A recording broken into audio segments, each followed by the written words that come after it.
બોટાદ જિલ્લાના રાણપુર ગામના નદી કાંઠે આવેલા એક મંદિરમાં યુવકે પોતાનું જીવન ટૂંકાવી લીધું હતું।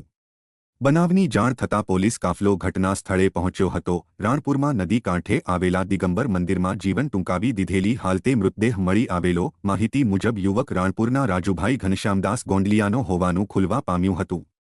યુવક છેલ્લા 3 દિવસથી ઘરેથી ગુમ થયો હોવાનું તપાસમાં ખુલ્યું હતું।